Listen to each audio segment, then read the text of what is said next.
She laughed. Of course I'm talking to other guys. I'm not going to limit myself when you're not even my best option. So I stood up, grabbed my jacket, and left. Now she's alone, unemployed, and telling everyone it was just a joke. Hey viewers, before we move on to the video, please make sure to subscribe to the channel and hit the like button if you want to see more stories like this. Thanks. The garlic and rosemary scent from the roasted chicken filled our apartment, a smell I'd always associated with contentment. I'd gotten home early, tidied up the living room, and even put the wine she liked in the fridge to chill. It was a Tuesday, but Tuesdays could be special if you decided they were. Sarah had been stressed lately. Her new marketing job was a pressure cooker, and I figured she could use a soft landing. I was draining the pasta when I heard her key in the lock. In here, I called out. She dropped her bag by the door with a heavy thud. God, what a day. My boss is a literal demon spawned in a spreadsheet. Hopefully a well-seasoned one, I said, nodding toward the chicken. Dinner's almost ready. I got that Pinot Grigio you like. She offered a tired smile, but it didn't reach her eyes. You're a saint, Alex. Seriously. She flopped onto a stool at the kitchen island, scrolling through her phone immediately. The blue light washed over her face, highlighting the fatigue. This was our rhythm. I was the anchor, she was the kite. I liked being the anchor. I liked building a home for us, a place of quiet consistency amidst the chaos of her world. I remembered missing my best friend's bachelor party weekend to help her paint this very apartment, my clothes speckled with morning mist gray. She'd kissed my cheek and said, "This is ours. We're building something real." I believed her. We ate, and the conversation was light. She vented about work. I listened. I told her about the new project management software my company was adopting. She half listened. It was normal. It was us. Or so I thought. Her phone, sitting face up next to her plate, buzzed. Then buzzed again. And again. A rapid-fire sequence of notifications that made her glance down, a flicker of something, alertness, crossing her face. Popular tonight, I said, taking a sip of water. It's just the group chat from work. It's a nightmare, she said, not looking up from her food. A few minutes later, it buzzed again, this time with a distinct, melodic triplet I didn't recognize. A notification banner slid across the top of the screen. I wasn't trying to snoop, but my eyes, scanning from her face to the salt shaker, caught it. Hinge, Jacob. So when do I get to see that smile in person? The words hung in the air, pixelated and vile. The world didn't slow down. It just got very, very sharp. The sound of my knife against the plate was deafening. Sarah, I said, my voice surprisingly steady. I reached over and tapped her phone screen. What's this? She looked down. I watched the journey of emotions on her face. First, surprise. Then, not guilt. Never guilt. It was annoyance. She clicked her tongue, picking up the phone as if I'd inconvenienced her. God, Alex, don't be creepy. Reading my notifications. I didn't have to read it. It's right there. From Hinge. The word felt foreign and toxic in my mouth. Since when are you on Hinge? She sighed, a long-suffering, theatrical sound. She placed the phone face down, but made no move to explain it away. She just looked at me, a challenge in her eyes. The cozy domestic bubble we'd been in had popped, and the cold air of a different reality was rushing in. I thought we were exclusive, I said, the statement feeling foolish and naive the moment it left my lips. I'm not on any apps. I'm not talking to anyone else. And then she laughed. It wasn't a happy laugh or a nervous one. It was a short, derisive burst of air, condescending and sharp as a razor. It was the laugh you'd give a child who just asked if magic was real. Well, that's your choice, isn't it? She said, her voice dripping with a smugness that made my stomach turn. Of course I'm talking to other guys. I have to keep my options open. I just stared, my mind unable to process the casual cruelty. She leaned forward, her eyes sparkling with a sense of superiority. Look, it's just the modern world, Alex. It's naive not to. I'm not going to limit myself when you're not even my best option. The words landed not like a punch, but like a surgeon's knife, precise and devastating. Not even my best option. The meals cooked, the apartment painted, the late-night reassurances, the planned future. It all crumbled to dust under the weight of that one phrase. She kept talking, her voice calm and didactic, as if explaining a simple concept to a slow student. It's about maximizing happiness. You're comfortable. You're safe. but I'm waiting for extraordinary. Why would I put all my eggs in one basket when it's just a middle-of-the-road basket? Each word was another twist of the knife. She wasn't angry or defensive. She was stating what she saw as obvious fact. I was a placeholder, a convenient, comfortable stop on her way to something better. I looked at her, at the woman I'd loved, the woman I'd built a life with, and I saw a stranger. And in that moment, something in me broke cleanly, and a profound, chilling calm washed over me. The emotion drained from my face. The confusion, the hurt, the betrayal, it all just shut off. I placed my napkin neatly on the table, and I stood up. I stood up.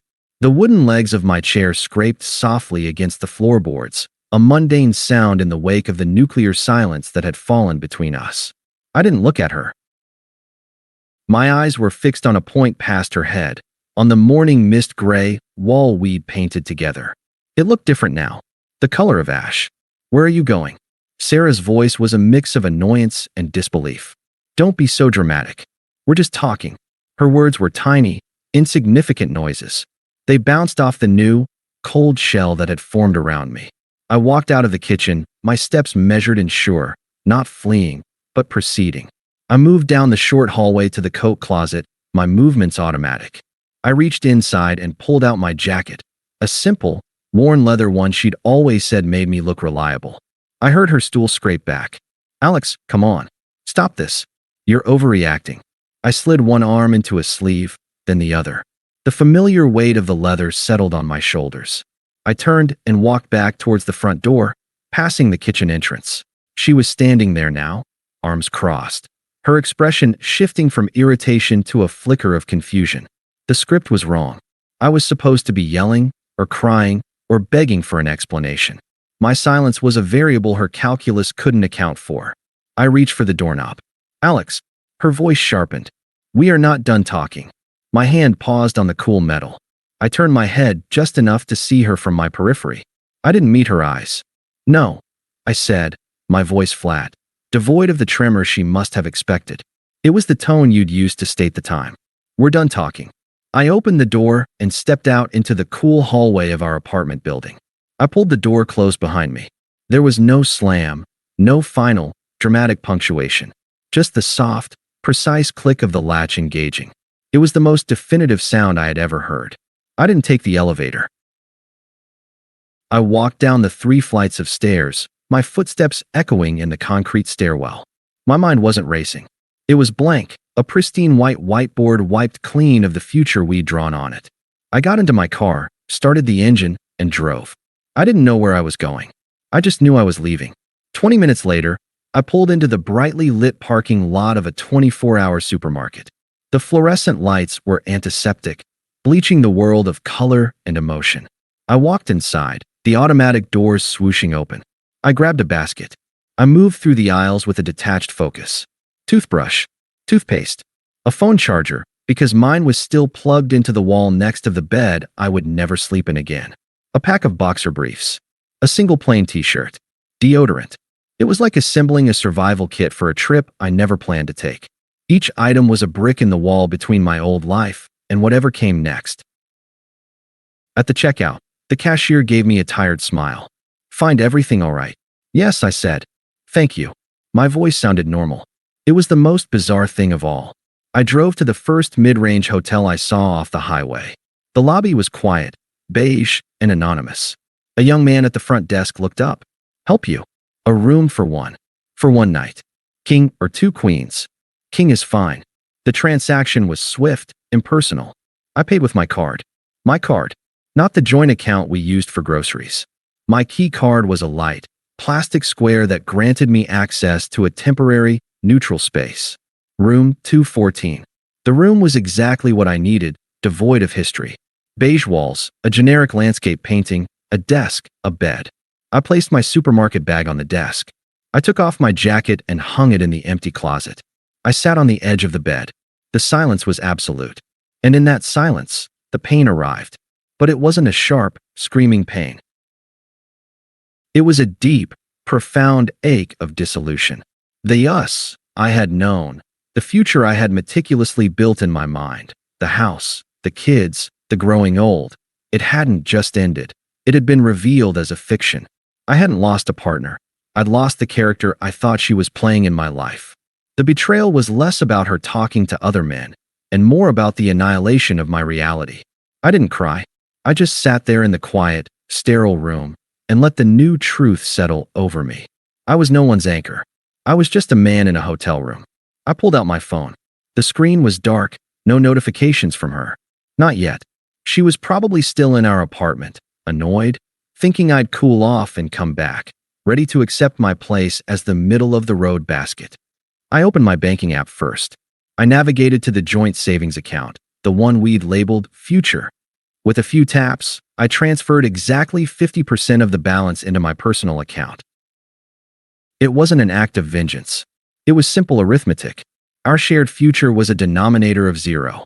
Then, I opened my social media. I didn't scroll. I went directly to her profile and clicked block. Then I went to my phone's settings and blocked her number. The process was clinical, like removing a malignant growth.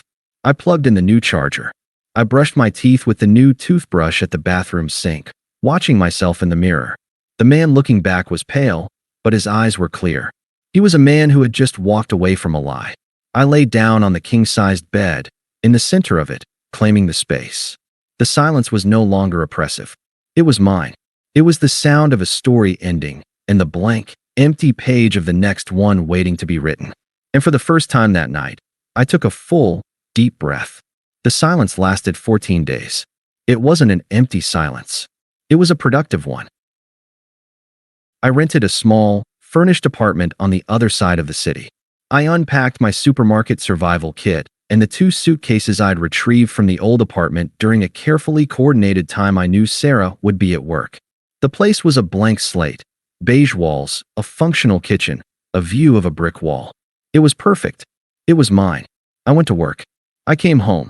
I started running again, the rhythmic pounding of my feet on the pavement a meditation that cleared the last of the static from my head. The pain had subsided, replaced by a steady, low hum of clarity. I was rebuilding the engine of my life, and I was doing it with my own tools, according to my own blueprint. Then, on a Tuesday evening, a morbid anniversary, my phone, face down on the coffee table, vibrated. Not a call, a text.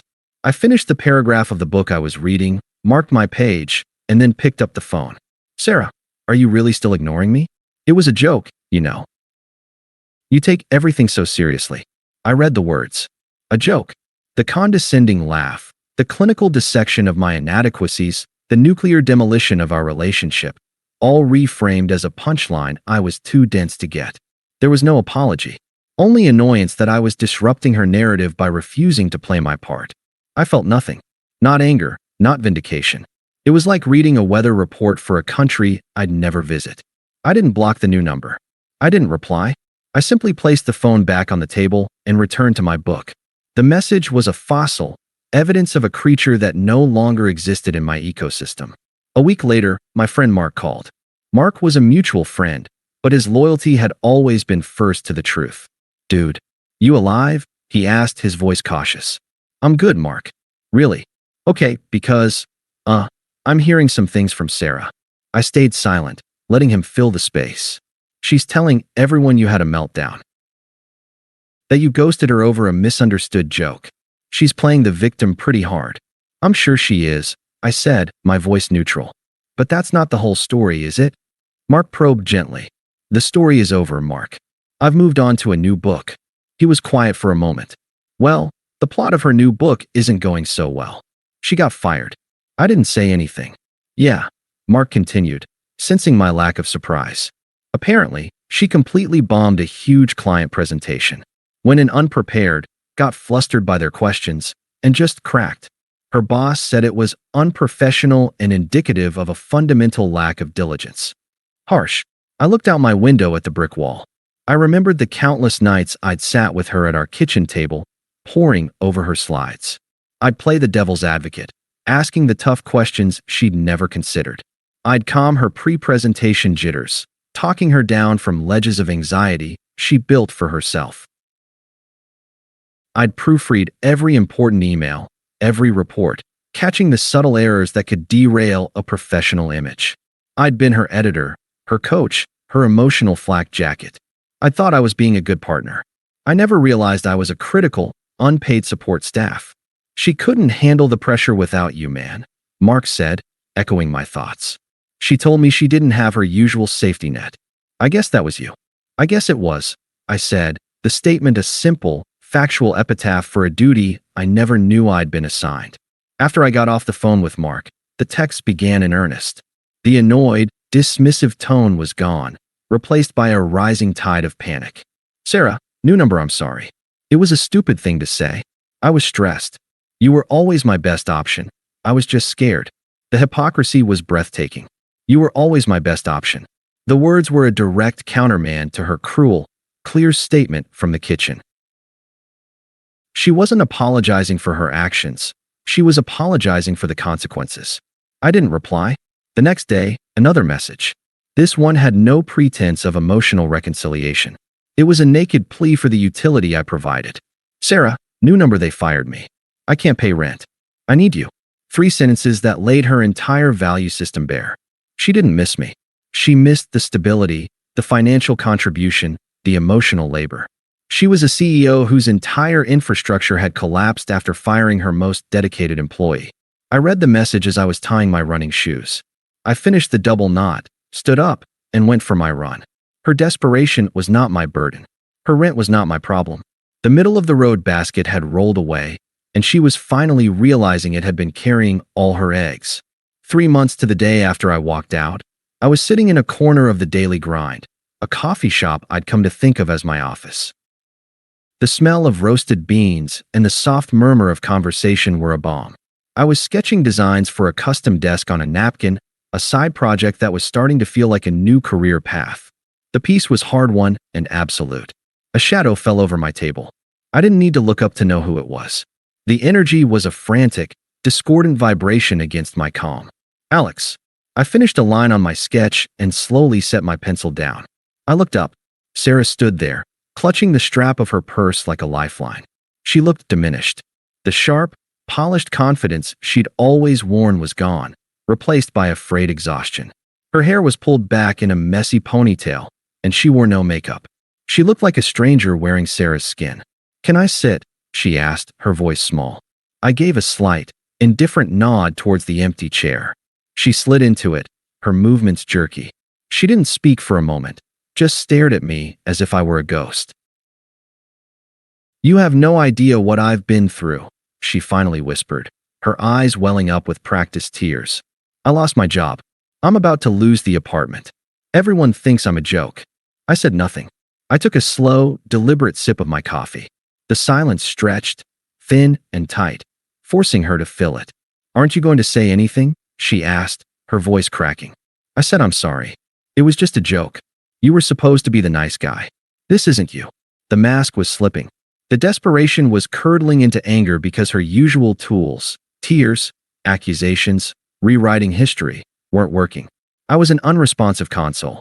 I looked at her, really looked at her, and I felt a final, quiet click deep inside, like the last tumbler in a lock falling into place.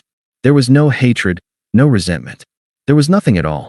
You were right, I said, my voice even and calm, devoid of any emotion she was trying to provoke. She blinked, confused. What? That night? You were absolutely right. I held her gaze. I wasn't your best option. I see that now. A flicker of hope ignited in her eyes. She misread my calm for capitulation. So you understand? It was a mistake. I cut her off, not with anger, but with the gentle finality of a judge delivering a verdict. And you know what? It was the most valuable lesson anyone has ever given me. I took another sip of my coffee, the picture of casual composure. So, thank you. I continued, a faint, genuine smile touching my lips for the first time. Because of that, I found a much better option. Myself. The hope in her eyes died, replaced by a dawning, horrified understanding. And my new life, I said, my tone dropping to something soft yet utterly unyielding, doesn't have a place for you in it. It's not personal. You're just not a good option. The mirror I held up was flawless. I had reflected her own logic, her own transactional worldview, back at her. She was faced with the incontestable truth of her own words. and there was no argument she could make that wouldn't condemn herself. She opened her mouth, but no sound came out.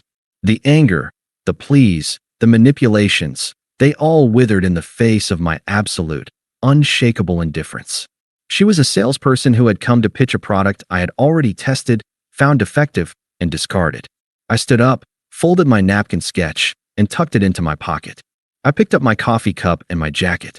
"Good luck with everything," I said. It wasn't a wish for her success or failure.